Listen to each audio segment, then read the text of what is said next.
This video is on absolute value inequalities. So absolute value, we're still going to have the absolute value bars, but we're going to have inequalities instead of equals signs.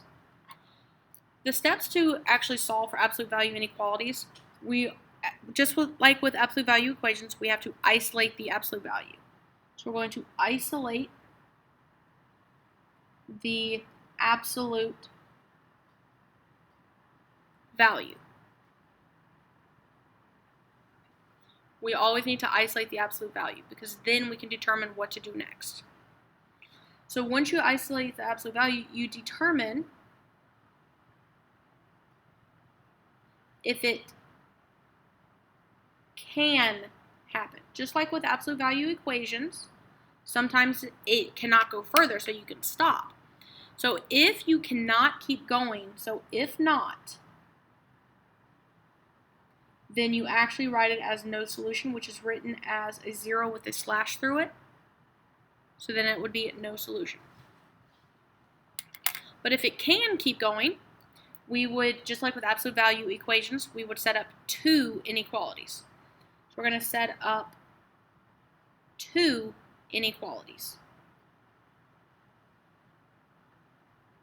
The thing is, with absolute value, the inside of the absolute value will not change when we set these two up. It's the other side that changes. So we know that with absolute value equations, what is equal to has to become a negative. But because we're dealing with inequalities, that still holds true. But you also have to change the second inequality. So the second inequality will actually flip. So the second inequality flips. So if it was originally a greater than symbol, so your first one will have a greater than, but then your second one will have a less than, because when you take the negative version for the other side, the inequality will have to take that negative version, and when you divide by a negative, it flips the inequality. So we set up the two inequalities, just make sure that second inequality also flips, and we're going to solve. So set up two inequalities and solve. And then we're going to graph our answers on a number line. Graph on a number line.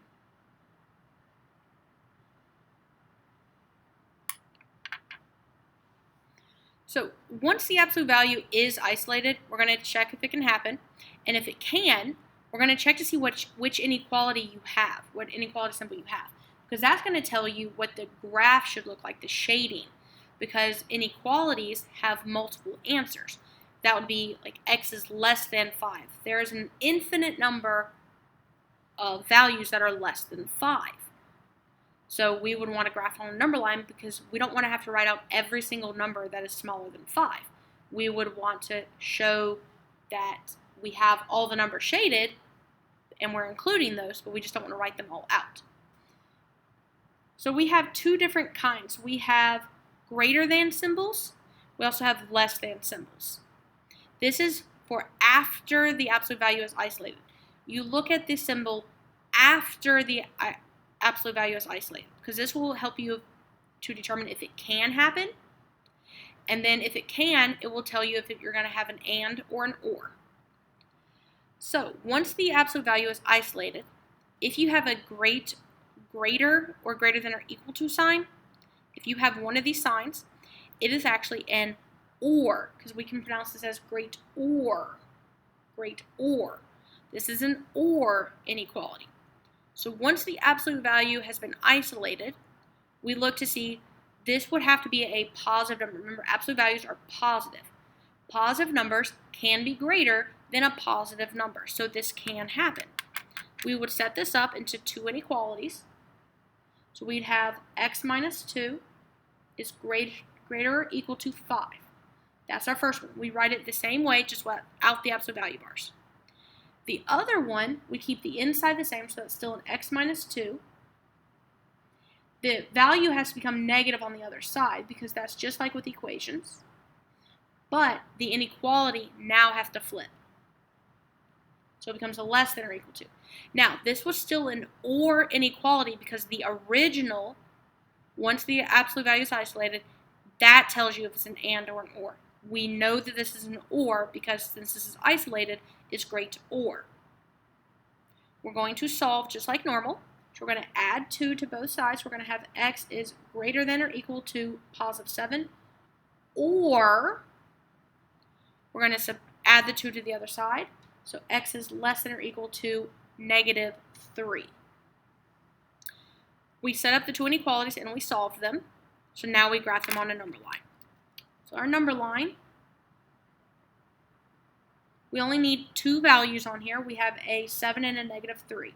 So we're going to have a negative 3 on the left and a positive 7 on the right. So with the negative 3, it's going to be a closed circle because it's solid. And we want all the numbers that are less than negative 3. So less than negative 3 would go to the left, because we want all those numbers that are smaller.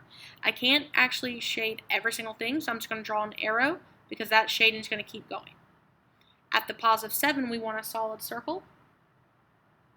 And we want all the numbers that are greater or equal to 7. So I want to go all the way to the right, and then again put an arrow there because I know this is going to keep going. We would write this, I'm going to rewrite this so I have my entire answer together. Focusing on here, this is an x is less than or equal to negative 3, or x is greater than or equal to 7. Because we have a break here, that would be that union. I could put a union if I was talking about my interval notation. And the or is what breaks that up. Now the thing is that great or, so again I'm going to call it great or, because it's just greater, but great or inequality graphs, great or inequality graphs generally go in opposite directions. So you see how this one went towards the left and this one went towards the right? You just have to make sure that you do check what this says. This says x is less than the negative 3, so that's why we're going to the left. This one said it was greater than the 7, so it went to the right. It's a number line. Your negative should be on the left-hand side and your positive should be on the right-hand side. So don't try and put your 7 over here and then your negative 3 over here. That does not make sense. We also have less than symbols. Once the absolute value is isolated and you have a less than symbol, this is an and problem because we can call it a less than problem. This is only for absolute values. So once the absolute value is isolated, this is less than. So it's an and problem. We see if this can happen. This has to give you a positive. So whatever is in here will give you a positive value. Positive numbers can be smaller than 4 because we still have 3, 2, 1, 0, and everything between those. So again, once it's isolated, we set up our 2 inequalities. So the first one is going to be normal, just without the absolute values. So we're going to have x plus 5 is less than that positive 4. The second one, the inside stays the same, so it's going to be x plus 5. We're going to have a negative 4 because it's absolute value. We have to change it to a negative. But the inequality must flip as well for that second one, so it becomes a greater than sign. And we're just going to solve like normal. Because again, this does not turn it into a great or sign. That only happens when you have the absolute value bars on it still. So when we solve, we're going to have x is less than, we're going to subtract 5, negative 1. Over here, we're going to subtract 5. X is greater than negative 9. This is an and, so we put and in between them. We're going to draw our number line, and then we're going to write our answer out in the correct fashion. So our number line will include the numbers negative 9 and negative 1. So negative 9 and negative 1. So an and is an overlap. And is overlapping. We want the numbers that are smaller than negative 1 but bigger than negative 9. So at that negative 9, it should be an open circle because it's not equal. And at negative 1, it should also be an open circle because it's not equal. Now the numbers that are less than negative 1 would go to the left, but we also want also greater than negative 9. So this negative 10 is smaller than the negative 1, but it's not also bigger than negative 9. So we want the numbers in between because these will fit, they will match both of them. So a negative 5 is smaller than negative 1, and it's also greater than negative 9. So we want the numbers in between. An AND problem. So the way we write this for our actual answer, this goes back to that set notation. We start with negative 9, we end with negative 1, and all of our values are going to be in between them because all of these represent our x values. All of the x values have to be bigger than that negative 9. So x is going to be greater than that negative 9, but they still have to be smaller than that negative 1, so they're going to be less than the negative 1. This is how we write our answer in the correct notation. So a quick note about AND. So when we're dealing with less than, again, less than inequality graphs,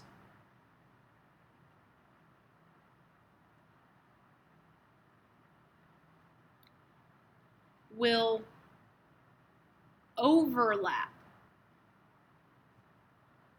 between the two values.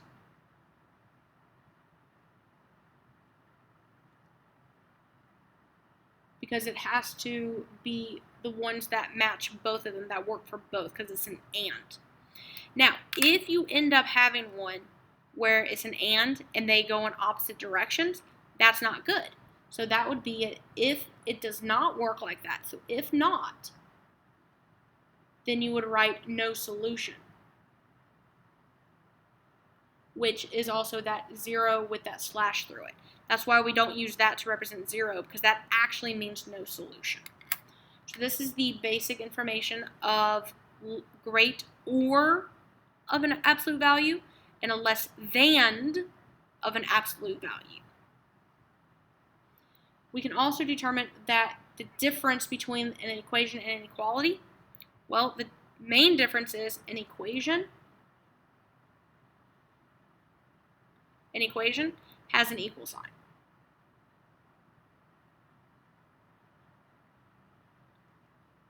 An inequality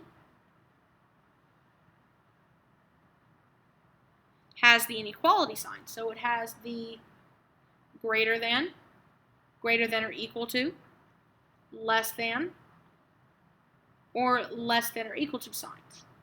The other thing that we know the difference between equality and inequality, equations generally have just one solution. We can say that x is equal to 5 and that's it.